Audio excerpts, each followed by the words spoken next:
Hey guys, it's me Noah coming at you with another deck profile. This time I'm here with teammate James, and teammate James is deck profiling. Um, Clown Sworn.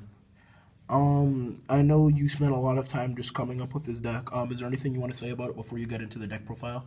Um, no, not really. Other than the fact that it's not Light Sworn, it's Combo Sworn, and it's the Light Sworn is just really just an engine in this deck. That's really about it. Before we do go into the video, I wanted to say thank you so much for all of the recent support.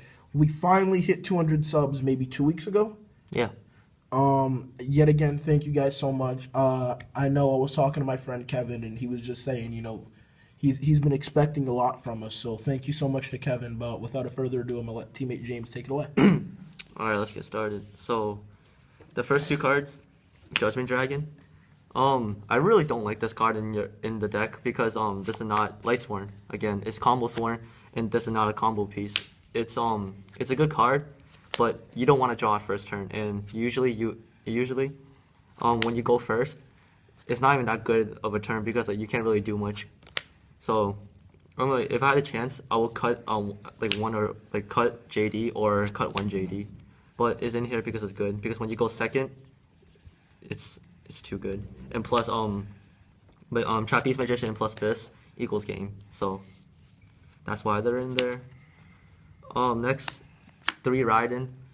By far the best card in the deck. You get to mill 4 cards for no reason, and if you do mill a Light Sworn, it really becomes a 19 beater, and also it's level 4, so and that makes it even more relevant with the Clown engine and the fact that it's a tuner also.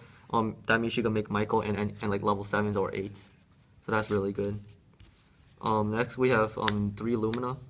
I opted to play 3 Lumina because I want as much combos in the deck as I can have.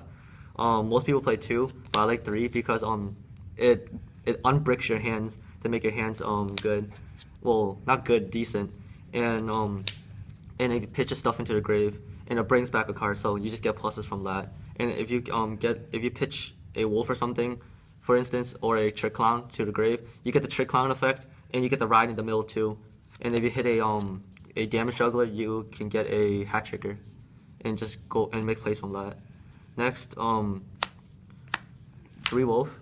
We play 3 wolf because you mill so hard to find your combo pieces, and if you do end up milling a wolf, it's not even that bad. Well, why would it be bad?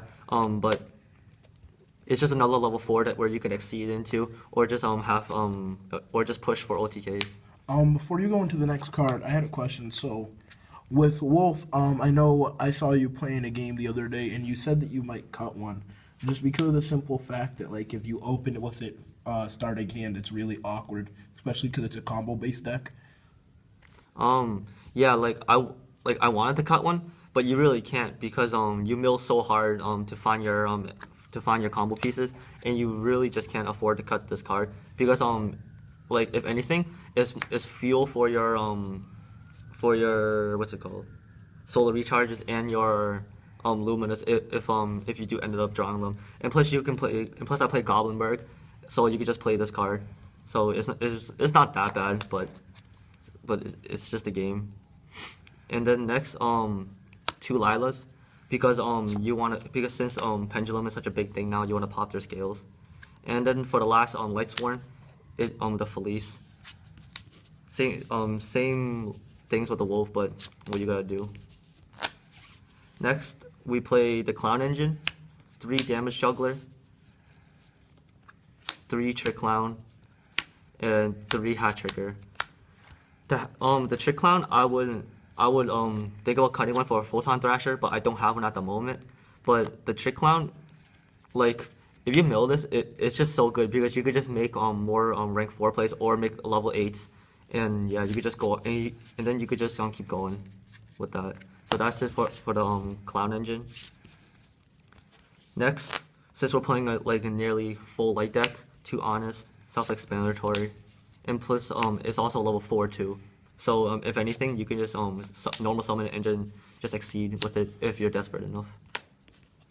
And then for the 1-ups, we play Goblinberg because this is a normal summon deck, and since you're playing your wolves and your Felices, well, you can't really, well, Felice not really a thing, but since you're playing wolves and other like cloggy things like this, or maybe even,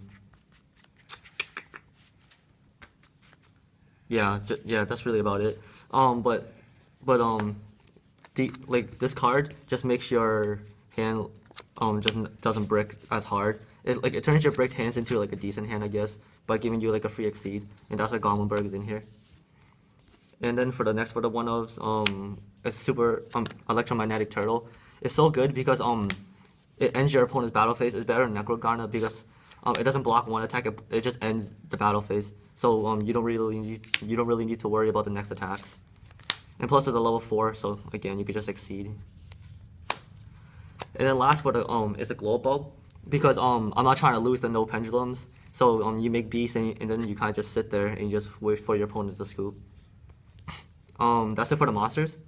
It was a pretty heavy monster lineup. But then next for the spells, Soul Charge, one of your win conditions, Rhoda to search out your Raidens, your I guess, and your Goblinberg, I guess. So that's there. Foolish to send your pieces to the grave and just start comboing off. And then 2 Institution for the Nordens.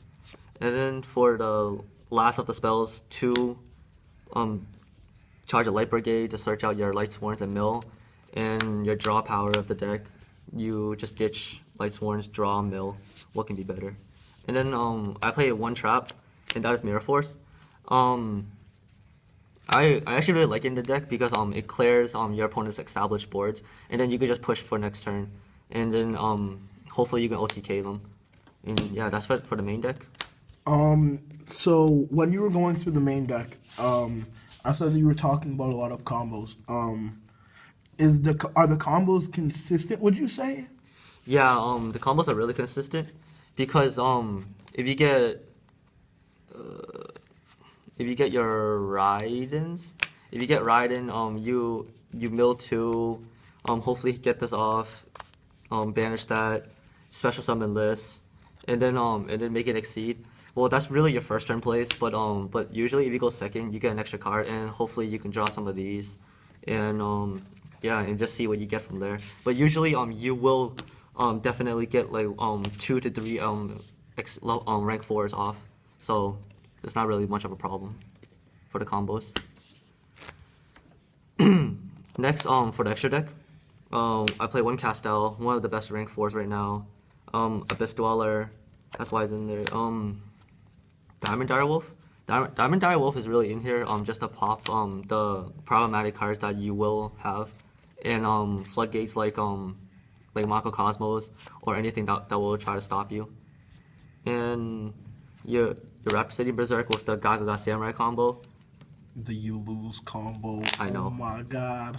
Because this becomes over 3k, and then you could just hit over a what's that thing called? Dark Destroyer. When the Dark Destroyer brings out this, I think that was, what's the other big thing that the Cosmos play? Well, the other big ship, you can hit over that too. Doesn't matter. Yeah, You lose. I know. And then for the last of the rank 4s, 1 Trapeze Magician because this opens up a lot of OTKs, and yeah, you just need it. That's it for the rank 4s. Next for the synchros, the Trillia Beast stops all pendulums, so you don't want to lose to those. Michael is in here for a Lightsworn name, and it's just like a mini JD where you can just banish cards, so it's better, I guess. And then you can just banish your opponent's pendulums and other cards that you don't want on the field, and it pushes for OTKs too. For the last level 7, Black Rose because it nukes the field. Stardust Spark is in here, and along with Stardust. Yeah, I'll explain my changes afterward. Dart Ruler, Scrap Dragon, and for 2 Institution, the 2 Nordens. Normal, I'm like the level 8 in the deck. I would change it for maybe yeah, these 2 will definitely come out for Omegas, and maybe the Black Rose will come out for a Trishula when I get one. Other than that, I find this extra deck to be pretty good. It almost handles anything that I needed, and really no complaints so far. Is there anything else you want to say before we head out? This deck will be a lot better with a Minerva, but I'm not trying to break the bank for that. So, yeah. You have one.